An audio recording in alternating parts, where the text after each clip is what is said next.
Hello everybody, I'm Sean, and throughout these tutorials I'm going to be showing you how to build your very first video game in GameMaker Studio 2. This time around we're not going to write any code, and we're just going to use the built-in drag and drop interface for all of our game logic. By the end, hopefully our game will look something like this, okay? Simple, top-down action game with a few enemies to shoot at, they explode, a little player shoots bullets around, all very cool. Let's get started first of all by looking at how to just put our player on the screen and move him around.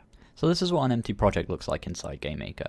So you can see all of the different resources in your project over on the right on the resource tree, and any resources you have open for editing will be here in what's called the workspace. The very first thing we're going to want to do as part of this tutorial is create a sprite. Okay, that's going to be an image for our player character. So I'm going to right click in sprites in the resource tree and hit create. Okay, and you can see that opens up in the workspace. We can move around the workspace just by sort of clicking and dragging with the middle mouse button. You can also zoom in and out with control on the mouse wheel and do various other things. So now we have the sprite open. What we're going to do is first of all call it SPR_player. Okay, that's just to identify that it's a sprite and that it's our player. You can name it whatever you like really, but I advise sticking to a naming convention such as this for reasons that will become clear the more we develop the project. So as you can see at the moment this image is just totally blank, so let's go ahead and import our player sprite. I'm going to click import. If you're following along on YouTube, all of the resources I'm using will be available linked in the description for you to download. If you're following along through the IDE tutorial, then just by clicking import, the tutorial should bring you automatically to the correct folder where I've got all of these. You don't have to use these images. You can use whatever images you like, but these are the ones I'm going to be using throughout this tutorial. So I'm going to bring in SPR_player, okay, this little UFO thing. So that's our player sprite, and over here where it says origin 00, you can see there's like a little crosshair in the top left of the image, just right there. If you click anywhere on the image with the left mouse button, you can place that. It determines kind of the center point of your image, okay? So I'm going to place that directly in the center of this image, middle center. It also determines like when you rotate the image, like where it's anchored, like what point it rotates around, okay? So that's why we want this in the center. Very important, okay? So now we have the sprite. The next thing we want to do is create an object. So an object can be thought of as kind of a blueprint for logic, interactivity, and behaviors in your game, okay? Our player is going to want to have an object representing it. Our enemies, when we come to create them, they'll have objects for them, so we'll have bullets and so on.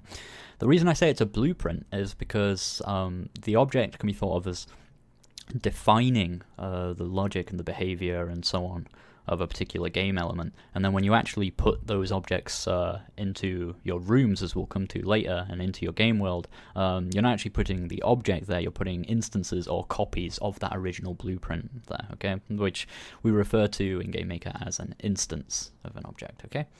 You'll be able to see what I mean by that in a minute, okay? So right click in objects now and hit create, and you'll see that it creates a new object in our workspace. So this object is going to represent our player, okay? So I'm going to name it in the very similar to the way I named the player sprite. I'm going to name this obj_player, okay? Just as a simple way to define that that's the player sprite and this is the player object, okay? Don't want to both call them both player, that would lead to all sorts of problems. So the first thing I want to do with this object is change its sprite. So currently it's not got a sprite associated with it, so I'm going to associate it with the sprite we just created, our player sprite, okay? So when an instance of this object appears in the game world, it will appear with that sprite. So over here in this events box is where I'll actually put all of the logic and interactivity in the game, okay? We'll define events and say when this happens, do this, and so on. But let's just see what the game actually looks like running. So if we go to rooms in your resource tree, you'll notice that GameMaker creates a room for you by default whenever you make a new project, okay? It's called room 0.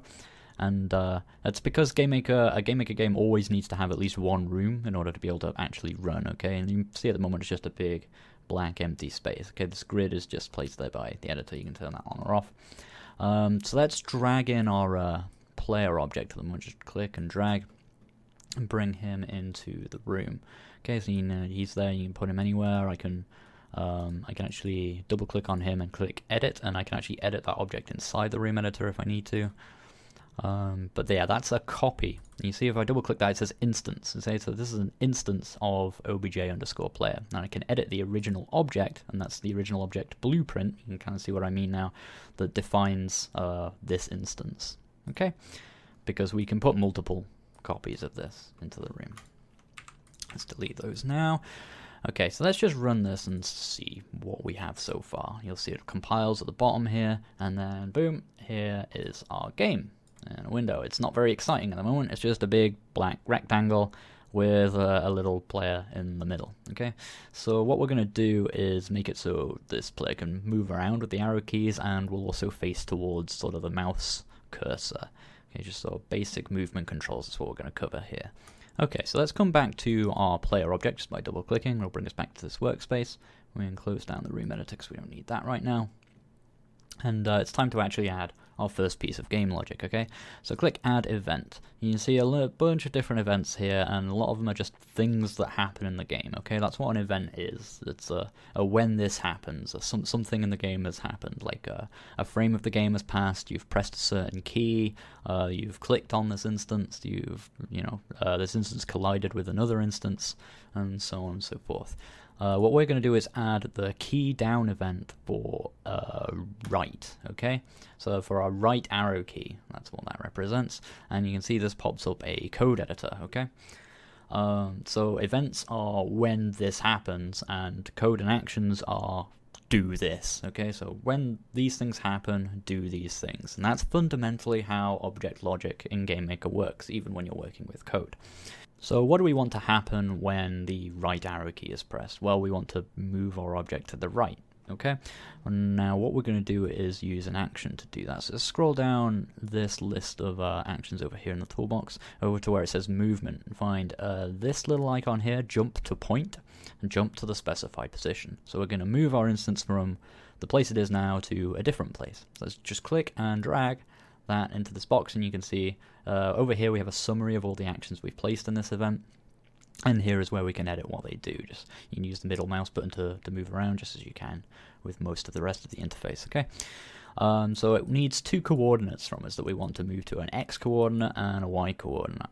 So x0 and y0 is the top left of your game room. Okay, if I just go to the room editor, this is 0, 0. Okay. And as we increase our x-coordinate, we move further and further to the right, and as we increase our y-coordinate, we move further and further down, okay? And if we decrease those, we go the other way. So let's go back here. So what we want to do is just increase our x-coordinate to move to the right, okay? So I'm going to change this to 4, and I'm going to tick these boxes here that say is relative, because we don't just want to move to x4, y0. That would put us like somewhere around here, just like 4 pixels to the right and 0 pixels down in the game room, whereas we're starting here, so we want to move relative to where we currently are. So by ticking these, we add 4 and add 0 to our x and y coordinate respectively, okay? So let's run the game and just see that working. Okay, so now we have this again. We just have a big black box on our player, but if I press the right arrow key, our player actually moves to the right now, okay? Now we just need to do the exact same thing for our different buttons, okay? So I'm going to add an event for key down left. I'm going to drag in the same, just the recently used box up here, jump to point action. Okay, I'm going to tick both the is relative boxes again. Very important to remember to do that. And this time I'm going to move to -4, okay? So I'm going to subtract 4 from our x-coordinate and move left, okay?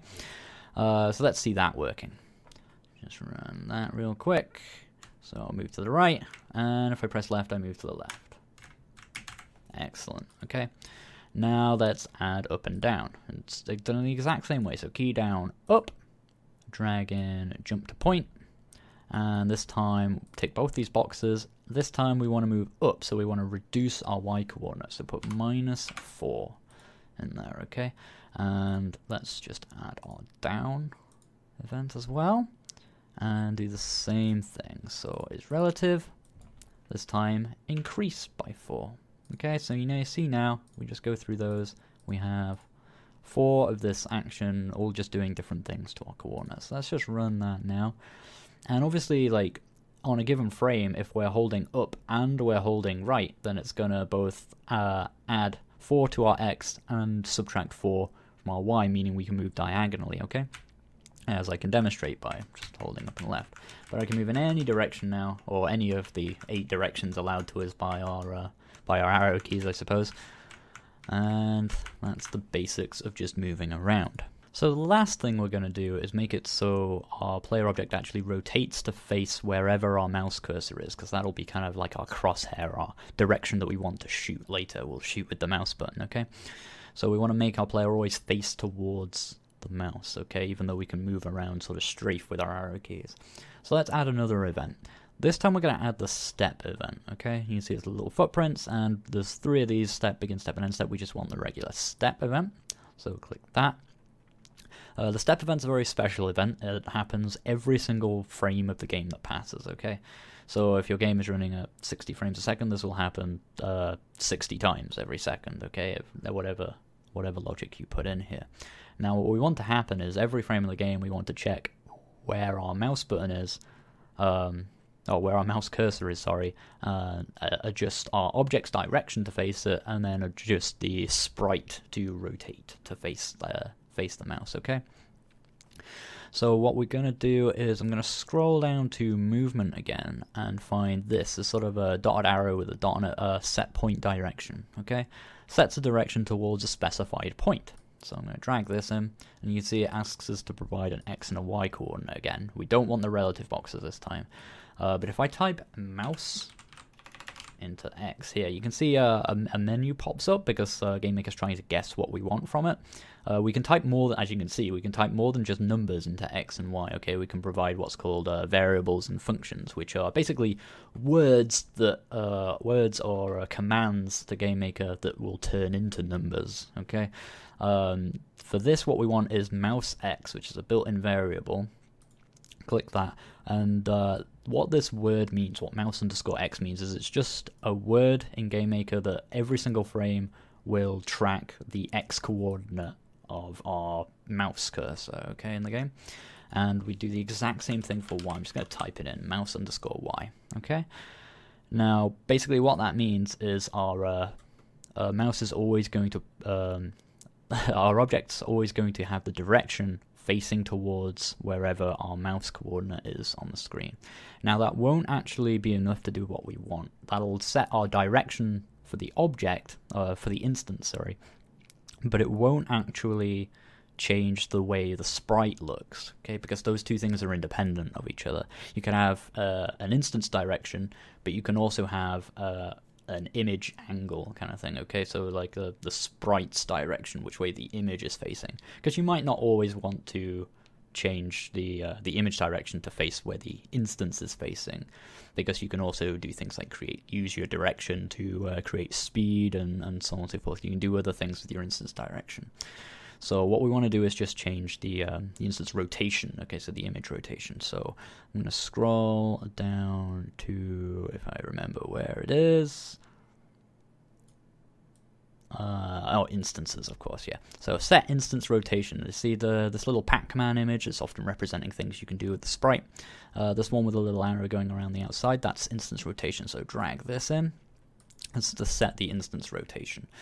Now, what we want to do is, after we've set our direction to that, okay, what that's done is adjusted a variable inside this instance called direction, okay, and it's set that direction to be facing towards our mouse. So all we actually have to do in here, instead of providing an exact angle, we just type the word direction, and that's a built-in variable, and it's one we've just adjusted through this, okay? So by setting that, it'll make our actual image face towards the mouse. And that angle's around wherever you placed the origin on the sprite, which is why we placed it in the center before. So if I run the game now, what we should hopefully find is, yep, our player now faces directly towards wherever our mouse cursor is on the screen. So I can move around any direction and move the mouse around, and the player will always face that direction, okay? So there you go, that's the sort of basic movement we were going for in this part of the tutorial. And yeah, I hope you've enjoyed that, and I'll catch you guys next time, where we'll be creating some bullet objects for us to actually shoot, okay? See you then. Thanks, guys.